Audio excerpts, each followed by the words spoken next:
Another episode of Unfiltered coming your way right here, right now. Officially, this will go down as episode number 221. You can get on board the Unfiltered Revolution 24/7, 365. It's easy. Get on Twitter or X if you will, at Casey Stern. Get up in the bio. Hop on the YouTube channel. You can get all of the interviews and conversations and rants and all sorts of things over the first 220 episodes plus. And of course, Apple, Spotify, and everywhere where you get your podcast, where most of you listen to us. And thank you for listening to the Unfiltered Band. We appreciate you and for you being on board. We'll get to a lot here on this program, albeit in short time here as I do this on a happy Halloween morning. We'll get into the Rangers taking a 2-1 lead in the World Series, going into the bullpenning game coming up in Game 4. Talk a little bit about the mess that has been the James Harden voyage as he is on his way out to the Clippers, and a little bit, a minute or two at least, on the Francis Ngannou, what I thought was a win in every way that could be a win, even if it wasn't that way on the scorecards, against Tyson Fury in that boxing match down in Saudi the other night. We, as always, are here in large part presented by our good friends on Bet Online. Bet Online is your number one source for all your sports betting needs. You get latest odds, lines, matchup reports, baseball, boxing, golf, basketball, much, much more. Bet Online continues to be the fastest and easiest way to get all your wagers. Live betting, favorite casino, and card games are all available to play right from your phone. Head over to the website, use your mobile device to sign up today. Get in on the action. Remember to use the promo code BELIEVE. It's BLEAV. 50% welcome bonus on your first deposit. Bet Online, where the game starts, as we get started here on a Halloween morning. I am not dressing up. I am not going to any Halloween gatherings. My kids have had a couple. Actually had one where I had to dress up, but I just went kind of I guess the backdoor way of like sort of doing a Halloween costume by just like doing a mask and gloves. I have eaten a lot of candy though, so that works out. What else is going on to keep you posted on that you don't care about? Oh, well, obviously, while the Diamondbacks were getting ready last night before the World Series game, which I'll get into here, that ended up giving the Rangers a 2-1 lead. My Diamondbacks, my son Lucas's team, his little league team, the D-backs won in the quarterfinals and moved on to the semis on Thursday night. So they are very excited. So both Diamondbacks in playoffs, one more interesting and more important to you than the other. So let's get into that one.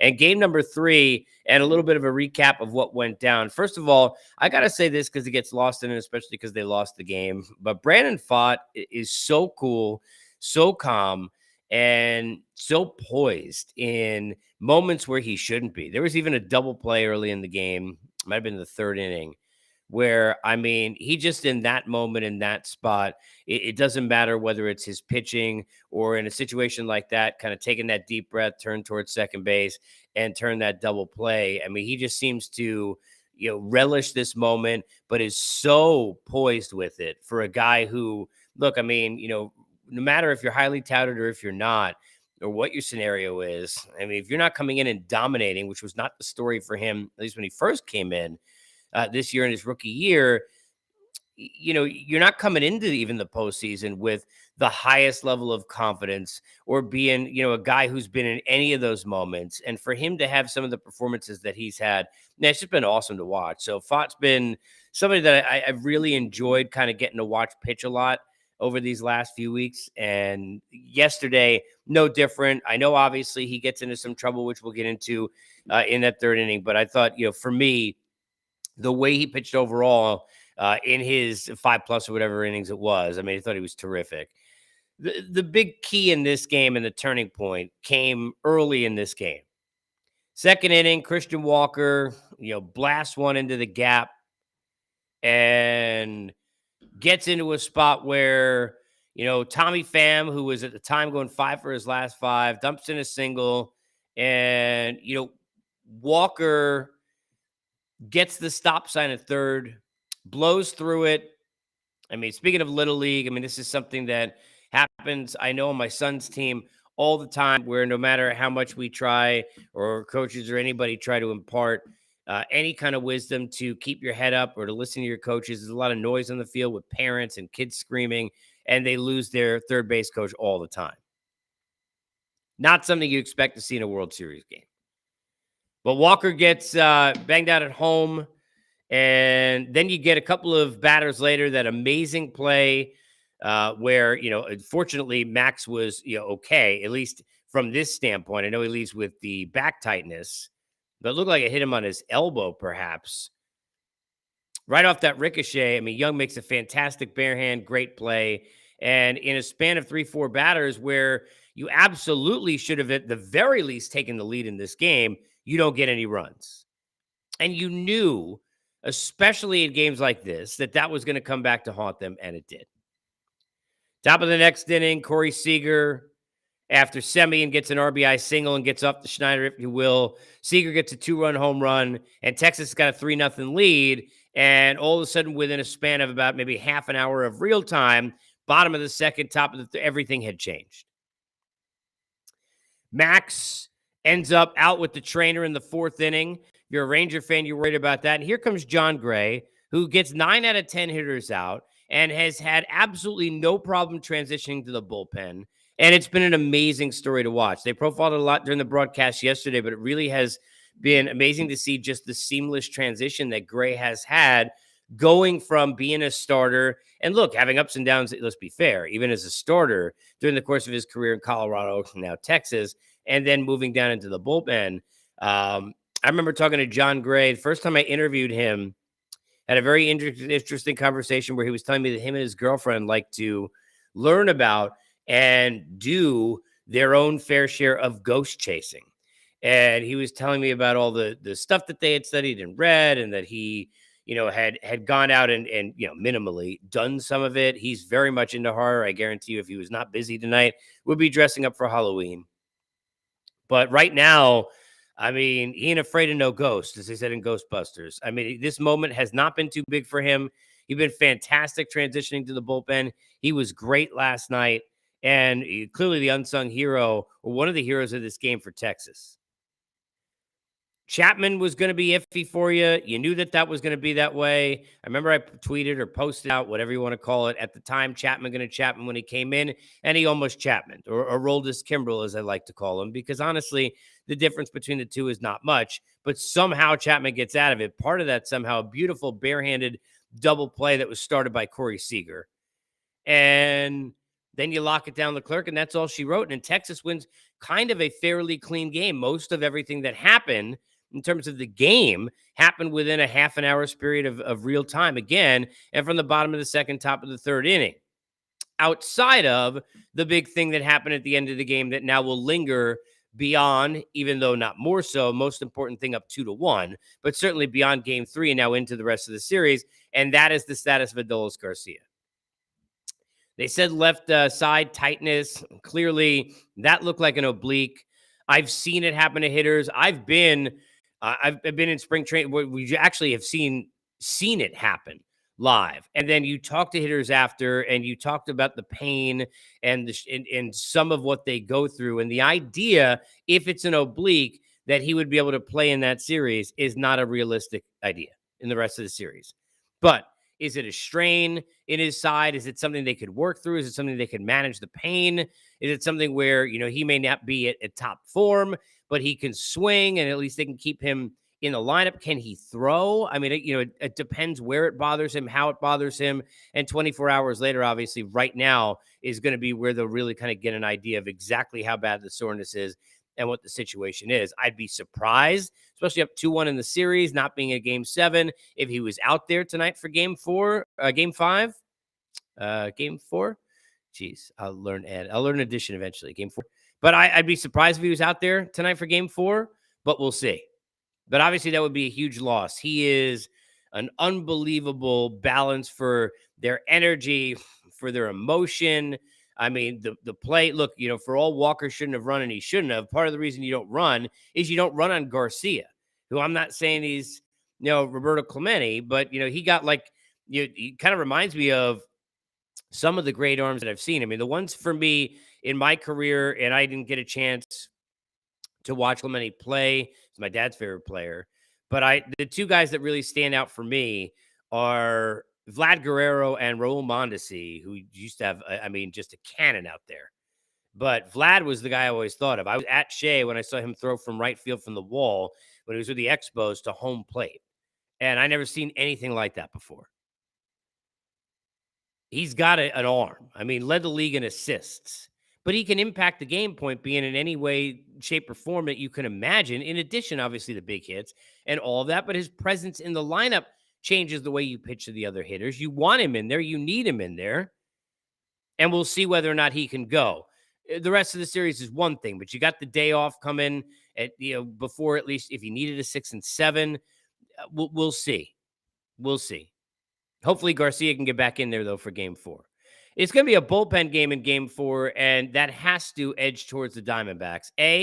They're at home. And I've always said this about the bullpenning games in general and where they get into trouble. And the game that sparked me talking about this initially in my time covering the postseason, as we've watched this change, was when I was with TBS, one of the wild cards, and I don't remember which year it was, but the A's, I'm pretty sure it was the A's against the Yankees. And the A's were going to go with a bullpen game, right? And the Yankees were going to go with a starter. And I'm not going to sit here and tell you in this moment I remember who the names were, because I don't. The A's were going with a bullpen game. And I remember that we were talking, might have been on air, maybe been off air, but just amongst ourselves about like what the idea was, prevailing thought of doing that. A bullpen game in the postseason, especially a must-win game as a wild card, was at that time, which is win or go home, right? That game 7 feel. And the thing that I remember talking about and saying, and that I totally subscribe to, it is not about the matchups. It's not about, even if you have a great bullpen, you may have all of the right pieces, and you may have the guy who makes the most sense against lefties, and the guy who makes the most sense against the righties, and the guy who's got the length and the guy who doesn't. You got all that order set up, and you could have the best bullpen in the league. But in a postseason game, especially, and look, I'm not saying, who would be surprised if the Diamondbacks were down 3-1 and they won 3 games in a row? After what we've seen, probably nobody. But if you want to give them a realistic chance to win this series, this is probably a must-win game for them. At home to get this thing even. And they probably need to win the next one too. But if you look at this realistically and you think about Arizona and where they sit, and you think about this being a big game, and you think about Texas and where they sit, and they're trying to go up 3-1, how many pitchers can you put in a game like this before you get to one who can't handle a game like this? Before you get to one who had his stuff in the bullpen but doesn't have it now. The numbers game of trying to ask 6-7 pitchers to all have their best stuff, to all have it on the night, to all bring to the table what was expected in all those meetings about all the things that you were going to do when you came up with that order, and they come in with an order, and both teams will have one, of how they, in a perfect world, expect it to go.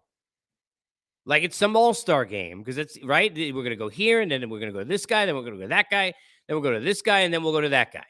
Well, how many of that guy and this guy and those guys are going to all have it in a night and in a moment where bullpen guys are not used to, unless it's the closer, right? For the most part, being those big spot guys. That guy who's in the first inning, who's it going to be?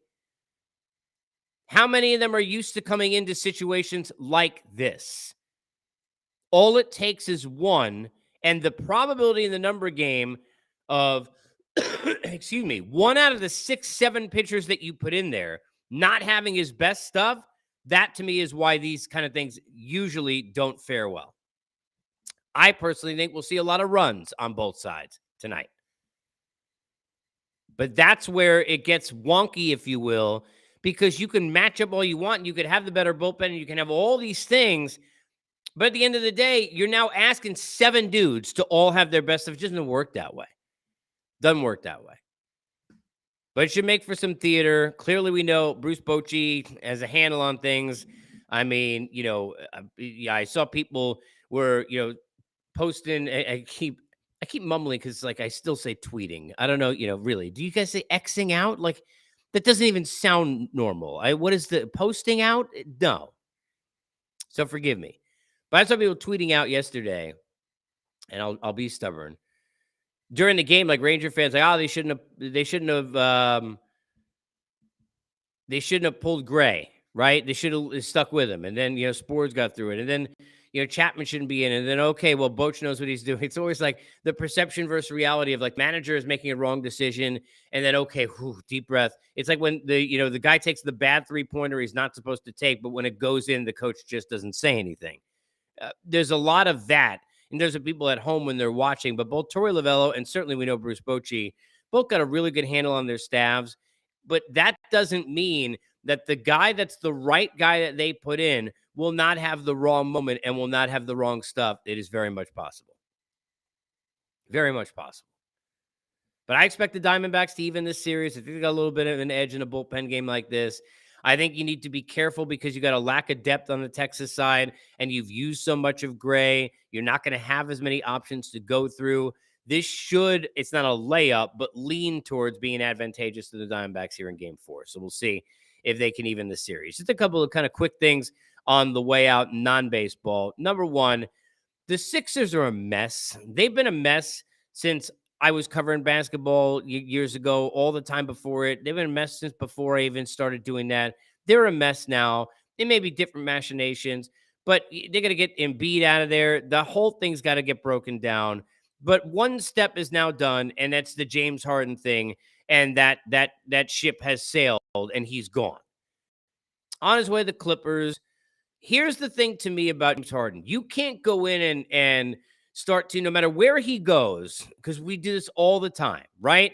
And it doesn't matter who his coach was, is Doc Rivers, or Mike D'Antoni, or any other place he's been, and who's the guy going to be, and how they're going to, it could be Ty Lue, it could be anyone.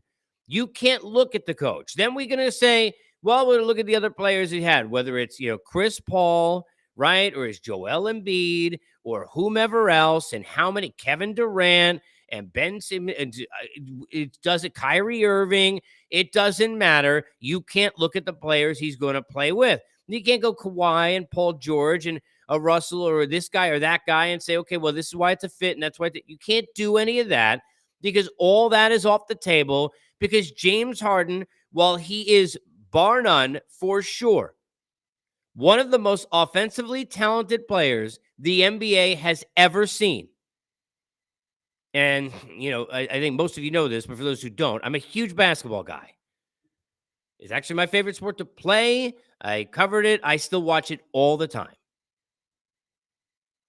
He is one of the most offensively talented humans to ever pick up a basketball. And that is absolutely without question.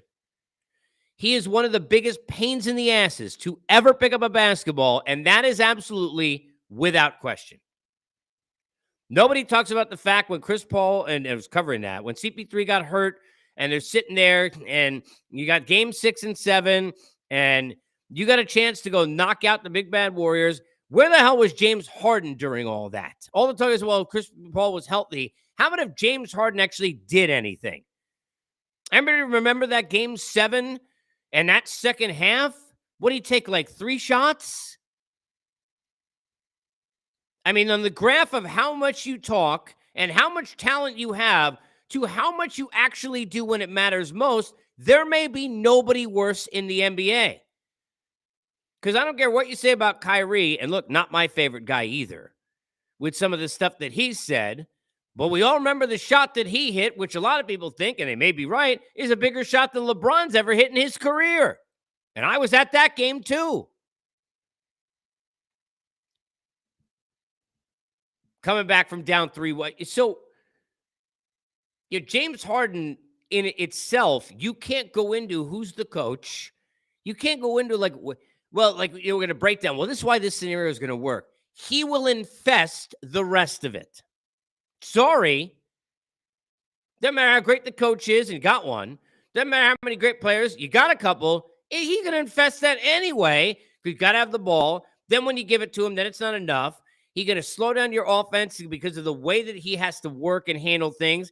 And trust me, he's going to come in there. I mean, what is that? The leopard doesn't change their spots. That's how eventually it'll go. But look at first game, they have 8 points and 15 assists because he can move it. He can dish it. He's traffic. But what most, and when you give it to him, and when you ask him to please carry you, he will not be able to successfully do it in a big spot because he's not a game player. He's a fantastic player. He's not a big game player. But you know who is? Francis Ngannou. Because I got to spend 2 minutes on this. What a freaking performance from Francis Ngannou on Saturday. That was unflippin' believable.